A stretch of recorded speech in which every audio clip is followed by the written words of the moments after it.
Hello friends, कैसे हैं आप सब। तो डियर, आज के क्लास में जो है हम लोग क्लास 7 का चैप्टर 3 को डिस्कस करेंगे, रेशो से वस्त्र तक। देखिए, हमारा इंटेंशन 6 to 8 का जो एनसीईआरटी की बुक है ना, उसका एक एक लाइन को डिस्कस करना, उसका एमसीक्यू करना और प्रीवियस ईयर क्वेश्चन करना। ठीक है, ये हमारा टारगेट है। तो हम जो है क्लास 7 का स्टार्ट कर चुके हैं। क्लास 7 में 2017 चैप्टर है, उसमें हम लोग 2 चैप्टर कंप्लीट कर चुके हैं, उसका एमसीक्यू भी चल रहा है। ठीक है ना। और आज का क्लास में हम लोग 3rd चैप्टर जो है स्टार्ट किए हुए हैं। तो पहले हम लोग क्लास 7 कंप्लीट करेंगे, फिर क्लास 8 कंप्लीट करेंगे, फिर क्लास 6, क्योंकि क्लास 6 जो है बहुत ही कम टाइम में हम लोग कर लेंगे।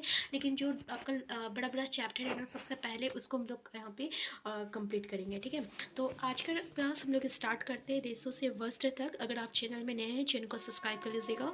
वीडियो हेल्पफुल होगा तो लाइक शेयर करना मत भूलिएगा। और हम लोगों का क्लास 6 to 8 के जितने भी क्लासेस होगा ना, क्लास 1 क्लास 2 इस तरीके से आएगा। ठीक है, जैसे कि रेशों से वस्त्र तक। तो देखिए, ये जो रेशे होते हैं ना, ये 2 प्रकार के रेशे होते हैं। एक रेशे जो कि हम लोगों को जानवर से मिल रहा है, ठीक है ना, या आपकी जंतुओं से मिल रहा है। दूसरी वो होता है कि जो मानव निर्मित किया गया है। ठीक है, तो ऐसा रेशे जो कि हमें जंतुओं से मिलता है, उसको हम लोग जांतु रेशे कहते हैं। जैसे कि अगर हम लोग रेशम का कीट रेशम जो है, ये हम लोगों का रेशम कीट के कोकून से मिलता है। वैसे ही अगर हम लोग ऊन मान लेते हैं, तो ऊन जो रहता है भेड़ और या याक या बकरियों से मिलता है। ठीक है, तो ये किससे मिल रहा है, तो ये हम लोगों को जानवर से मिल रहा है। तो इसको हम लोग क्या कहते हैं, जांतु रेशो कहेंगे। जैसे कि ऊन के बारे में। ठीक है, यहाँ पे देखिए ऊन, जैसे कि हम देखते हैं कि ऊन किससे किससे मिलता है। तो जैसे कि आपका भेड़ बकरी और याक से मिलता है। तो इनके जो शरीर के जो बाल होते हैं ना, इसी से जो है हम लोग ऊन निकालते हैं। देखिए, इनमें क्या होता है कि शरीर के, जैसे कि हम लोग सर्दी के टाइम में जो है ऊन के कपड़े पहनते हैं। क्या होता है कि इसी तरह ठीक इनके शरीर में भी जो ये आपके बाल है ना, ये इसको क्या पहुँचाता है, गर्मी रखता है, गर्म रखता है। क्योंकि ये जो बाल के अंदर जो रहता है ना, वायु भर जाता है। और ये जो वायु होता है ना, ये क्या होता है, उष्मा का कुचालक होता है। ठीक है ना। तो इस तरीके से जो है ये हम लोगों का शरीर को क्या कर रहा है, गर्म रख रहा है। तो इस तरीके से ये जो बाल होती है ना, ये इन जानवरों को भी क्या करता है, गर्मी मतलब गर्म रखता है। ठीक है, तो यहाँ पे एक पॉइंट है आपका, जैसे कि कार्टून ऊन। जैसे कि हम अपना शरीर का ही कुछ बाल को देखें, तो कुछ बाल जो होते हैं, जो सर के बाल होते हैं, या कुछ मूछे के बाल होते हैं, या शरीर के अन्य पार्ट का जब बाल देखेंगे आप, देखिएगा वो थोड़ा सा मतलब कि क्या कहते हैं, एक कुछ रूखा बाल होता है और कुछ जो रहता है बहुत ही मुलायम बाल होता है। ठीक है, तो जो दाढ़ी के, जैसे यहाँ पे दाढ़ी के रूखा बाल रहता है, वैसे ही आपकी त्वचा के निकट जो रहता है बाल, वो जो रहता है मुलायम बाल होता है। ठीक है, तो तंत्रूपी बाल ऊन, कार्तिन ऊन बनाने के लिए रेशे प्रदान करते हैं। तो ये इसको हम लोग क्या कहते हैं, कार्तित ऊन कहते हैं। जो कि आपका त्वचा के पास जो बाल है सो मुलायम होता है, इसको हम लोग कार्तित ऊन कहते हैं। और इसी से जो है हम लोगों को ऊन बनाने के लिए मतलब जो कपड़े बनाने के लिए जो ऊन होता है, वो उसी से हमें प्राप्त होती है। तो हम लोग यहाँ पे कुछ ऐसे ही तंतुरूपी मुलायम बाल को जो मतलब ऐसे भेड़ और बकरी का चयन करते हैं, जो इस तरीके के बाल को मतलब कि यानी ऐसे भेड़ बकरी से जिस तरीके के हमें इस तरीके के बाल जो मिले। ठीक है, तो ये जो प्रक्रिया होता है, जिसमें हम लोग थोड़ा सा बोलने में यहाँ पे मिस्टेक हो रहा है। ठीक है ना। देखिए, ये जो प्रक्रिया होता है, जिस प्रक्रिया में हम लोग ऐसे गुण युक्त भेड़ का चयन करते हैं, जिसे हमें मुलायम बाल जो है उत्पन्न हो। तो ये जो प्रक्रिया होता है, इसको हम लोग वर्णात्मक प्रजनन कहते हैं। ठीक है, जैसे कि अब आप तो समझ गए कि हर एक भेड़ और बकरी में बाल, उनके जो बाल होता है, किसी का बाल जो रहता है रूखा होता है, किसी का बाल मुलायम होता है। इससे आगे भी हम लोग देखेंगे पश्मीना ऊन के बारे में। तो जैसे कि पश्मीना ऊन जो रहता है ना, बहुत ही सॉफ्ट होता है, बहुत ही सॉफ्ट होता है, जो कि कश्मीर में होता है। और वो ऐसी बकरी से जो है, पश्मीना बकरी से जो है मिलता है। ठीक है, तो वहाँ पे ये ऊन जो रहता है बहुत ही सॉफ्ट, बहुत ही कॉस्टली होता है। तो इस तरीके के जो हम लोग मतलब कि जानवरों का, इस तरीके भेड़ और बकरी को जब हम लोग पालते हैं उनके लिए, ये जो प्रक्रिया होता है ना, इसको हम लोग वर्णात्मक प्रजनन कहते हैं। ठीक है, तो यहाँ पे जैसे कि ऊन प्रदान करने वाले जंतु, तो ये देखिए कुछ यहाँ से क्वेश्चन आता है, जैसे कि ऊन किससे किससे मिलता है, तो भेड़ बकरी से मिलता है, याक से मिलता है। तो जैसे पश्मीना शाल, जो कि कश्मीर के कश्मीरी बकरी की त्वचा के निकट जो रहता है, बहुत ही मुलायम बाल होता है।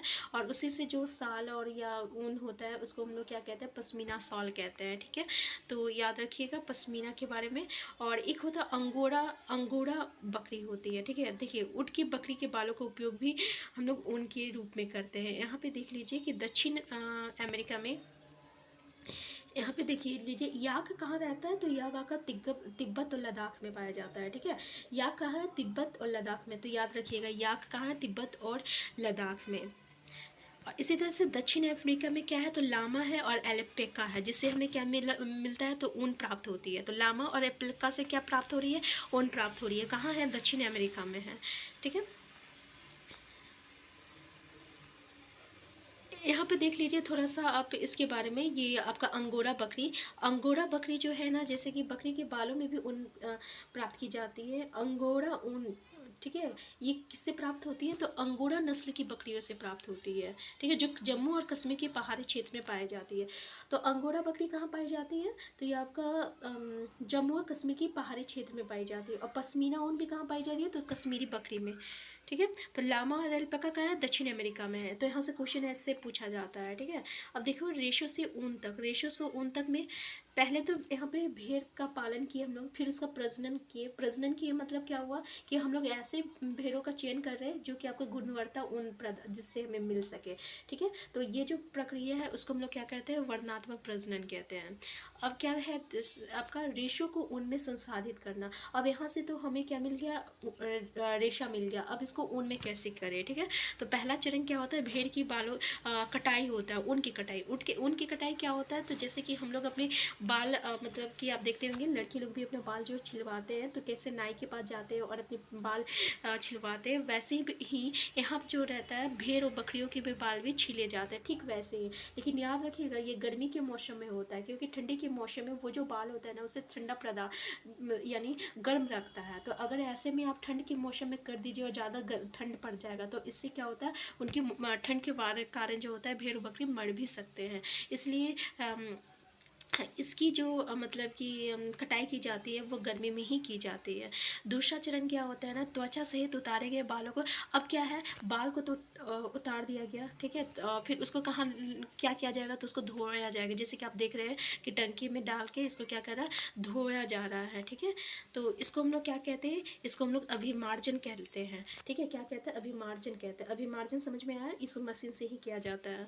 फिर तीसरा जो चरण होता है ना, अभिमार्जन के बाद छटाई करना होता है। इसमें जो रोमिल अथवा रोएदार बालों के कारखानों में भेज दिया जाता है, जहाँ विभिन्न गठल वाले बालों को छाटा या वितरक किया जाता है। ठीक है, यहाँ पे जो ऐसे मतलब विभिन्न गठले वाले, जैसे कि आप जब ऊन पहनते होंगे कभी ऊन के स्वेटर, उसके ऊपर देखे होंगे ना गोल गोल गोल गोल, और उनके बड़ जो लग जाता है, तो उसको आप नोच नोच के फेंक देते हैं। ठीक है, तो यहाँ पे देखिए चरण 4 में क्या है, बालों में छोटे छोटे कोमल व फूले हुए रेशों को छाट लिया जाता है। ठीक है, जैसे कि यहाँ पे जिसको हम लोग बड़ कहते हैं, और ये वही बड़ होता है जो कभी कभी आपके स्वेटर पर एकत्रित हो जाता है। इसके पश्चात रेशों का पुनः अभिमार्जक करके उन्हें सुखा लिया जाता है। ठीक है, यानी दूसरा में क्या है, यहाँ पे छटाई की जाती है। छटाई करने के बाद जो विभिन्न गट्ठल वाले बालों को जो है छाटा जाता है, उसको अलग किया जाता है। और फिर उसके बाद जो है चौथा चरण में जो बालों में से जो छोटे कोमल और फुले फुले जो जिसको हम लोग क्या कहते हैं, बड़ कहते हैं, उसको हटाते हैं। ये चौथा चरण में होता है। फिर उसके बाद जो है पुनः अभिमार्जन करके उन्हें सुखा दिया जाता है। और इस प्रकार प्राप्त उत्पाद ही धागों के रूप में काते जाने के लिए उपयुक्त ऊन होता है। अब इसके बाद धोने के बाद जो ऊन मिलेगा हमें, तो उसी को हम लोग ऊन के रूप में जो है प्रयोग करते हैं। पांचवा चरण में क्या होता है कि उसको अब तो ऊन हम लोगों को मिल गया। ठीक है, अब उसको अलग अलग कलर, एक ही कलर का तो नहीं होता है, क्योंकि जो बकरी के बाल होते हैं ना वो एक ही कलर में, या तो कोई वाइट रहता है या तो कोई ब्राउन होता है। तो अलग अलग जो कलर होता है ना, तो उसको हम लोग अलग अलग कलर में डालते हैं, फिर उसे कलर देते हैं। फिर छठा चरण में क्या होता है, अब रेशों को सीधा करके सुलझाया जाता है और फिर लपेट कर उसे क्या बनाया जाता है, धागा बनाया जाता है। और लंबे रेशों को काट कर स्वेटरों की ऊन के रूप में जो है अपेक्षाकृत छोटे रेशों को काट कर ऊनी वस्त्र बुनने में उपयोग किया जाता है। ठीक है, तो यहाँ तक था हम लोगों का सारा प्रोसेस। तो ये बस याद रखिएगा कि इसमें 6 चरण होता है, 6 चरण में क्या क्या चीज़ होता है। तो ठीक है, ये बस याद रखिएगा। नेक्स्ट जो है आपका रेशम कीट। तो रेशम की फाइबर जो है हमें रेशम कीट से होता है, और ये जो प्रक्रिया होता है इसको हम लोग क्या कहते हैं, सेरीकल्चर कहते हैं। यानी रेशम कीट पालन को हम लोग क्या कहते हैं, सेरीकल्चर कहते हैं। इससे पहले कि हम रेशम प्राप्त करने के प्रक्रम पर चर्चा करें, रेशम के कीट के जीवन चक्र के बारे में जानना आवश्यक है। तो देखिए रेशम के कीट के जीवन चक्र के बारे में यहाँ पे दिया हुआ है। जैसे कि मादा रेशम कीट अंडे देती है, याद रखिएगा। अंडा कौन देता है, तो मादा रेशम कीट देती है। और इसे हमें क्या कहते हैं, लावा कहते हैं, जो कि क्या है, कैटरपिलर, इल्ली या रेशम कीट कहलाते हैं। ये आकार में वृद्धि करते हैं और जब ये कैटरपिलर अपने जीवन चक्र की अगली अवस्था में प्रवेश करने के लिए तैयार होता है तो ये क्या कहलाता है, यूपा और कोशित कहलाता है। ठीक है, तो यूपा और कोशित कब कहलाता है, तो जब ये कैटरपिलर जो है मतलब अपने जीवन चक्र में अगला जो आपका व्यवस्था इस मतलब कि में प्रवेश करता है, तो इसी को हम लोग क्या कहते हैं, क्यूपा और आपका कोशित कहते हैं। तो भारत में रेशम उत्पादन से संबंध विभिन्न प्रकार के उद्योगों में महिलाओं की भूमिका महत्वपूर्ण है। रेशम कीट की पालन कोकूनों में से रेशम को निकालने और कच्चे रेशम से वस्त्र निर्माण आदि कार्य अधिकांश महिलाओं द्वारा की जाती है। अपने उद्यम द्वारा वो राष्ट्र की अर्थव्यवस्था में योगदान देती है। रेशम उत्पादन में चीन विश्व में पहले स्थान पर है और भारत के प्रमुख रेशम उत्पादन देशों में गिना जाता है। तो याद रखिएगा कि प्रथम स्थान कौन है रेशम उत्पादन में, तो चीन है। ठीक है,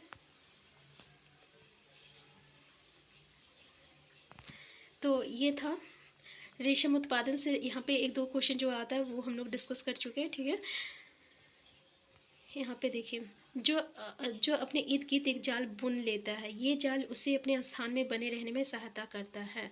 फिर अंग्रेजी में संख्या 8 के रूप में अपने सिर को एक सिरे से दूसरे सिरे तक ले जाता है। सिर की इस गति के समय कैटरपिलर पतले तार के रूप में प्रोटीन से बना एक पदार्थ स्रावित करता है, जो कठोर होकर सूखकर रेशम का रेशा बन जाता है। जल्दी ही कैटरपिलर स्वयं को पूरी तरह से रेशम के रेशों से ढक लेता है और ये आवरण कोकून कहलाता है। कीट का इसके आगे का विकास कोकून के भीतर होता है। रेशम के रेशों का उपयोग रेशम के वस्त्र बनाने के लिए किया जाता है। क्या आप कल्पना कर सकते हैं कि रेशम का मृद रेशा सूत्र स्टील के तार जितना मजबूत होता है। देखिए कितना मजबूत होता है, तो स्टील के तार जैसा मजबूत होता है। ठीक है, और यहाँ पे याद रखिएगा शहतूत की पत्ती पर अंडे देती है। ठीक है, तो ये भी याद रखिएगा। अब देखिए यहाँ पे क्या है आपका, रेशम का धागा कीट के कोकून से प्राप्त रेशों से तैयार किया जाता है और रेशम कीट अनेक किस्में में होते हैं जो एक दूसरे से काफ़ी अलग दिखाई देते हैं और उससे प्राप्त होने वाला रेशम का धागा गठन अर्थात रुचिता, चिकनाहट, चमक आदि में भी भिन्नता। तो अब ये तो समझ में आया आपको। जैसे कि आप देखें, हम लोग ऊन का जब उत्पादन हो रहा था तो अलग अलग चुके जो आपके भेड़ बकरी है उनके अलग अलग जो है ऊन होता है। कोई ऊन जो रहता है रूखा रहता है, कोई आपका जो रहता है कोमल रहता है। ठीक है, ऐसे ही जो है यहाँ पे भी हम देखते हैं कि रेशम की धागा में भी जो है फ़र्क देखने को मिलता है। किसी की चिकनाहट में या चमक में इसमें हमें भिन्नता देखने को मिलता है। अर्थात टेसर रेशम, मुगा रेशम, कोशा रेशम तथा अन्य प्रकार के रेशम विभिन्न किस्म के रेशम कीटों द्वारा काते गए कानूनों से प्राप्त किए जाते हैं। सबसे सामान्य रेशम कीट जो है शहतूत रेशम कीट है और इस कीट के कोकून से प्राप्त होने वाले रेशम फाइबर मृद, चमकदार और लचीला होता है तथा इसे सुंदर रंगों में रंगा जाता है। रेशम कीट पालन अथवा रेशम कीटों का संवर्धन भारत का बहुत प्राचीन व्यवसाय है। भारत व्यावसायिक स्तर पर बहुत अधिक रेशम का उत्पादन करता है।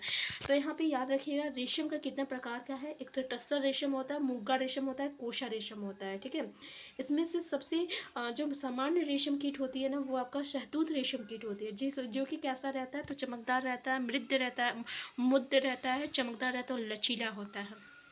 ठीक है, तो ये था रेशम के बारे में। नेक्स्ट जो है हम लोग का पॉइंट ये है आपका कोकून से रेशम तक। कोकून से रेशम तक चलिए देखते हैं क्या है कोकून से रेशम तक। तो रेशम प्राप्त करने के लिए रेशम कीटों को पाला जाता है और उनके कोकूनों को एकत्रित करके रेशम के फाइबर प्राप्त किए जाते हैं। रेशम कीट पालन, कोई मादा रेशम कीट एक बार में सैकड़ों अंडे देती है। अंडों को सावधानी से कपड़े की पट्टियों अथवा कागज पर संग्रहित करके रेशम कीट पालकों को भेजा जाता है। ये पालक या किसान अंडे को स्वास्थ्यकर स्थितियों, उचित ताप और आर्द्रता की अनुकूल स्थितियों में रखते हैं। अंडे को उपयुक्त ताप तक गर्म रखा जाता है जिससे अंडे में से लावा निकल आए। ये तब किया जाता है जब शहतूत के वृक्षों पर नई पत्तियां आती है। लावा जो कैटरपिलर अथवा रेशम कीट कहलाते हैं दिन रात खाते रहते हैं और अमाप साइज में काफ़ी बड़े हो जाते हैं। कीटों को शहतूत की ताज़ी कटी पत्तियों के साथ बांस के स्वच्छ ट्रे में रखा जाता है। 25 से 30 दिनों के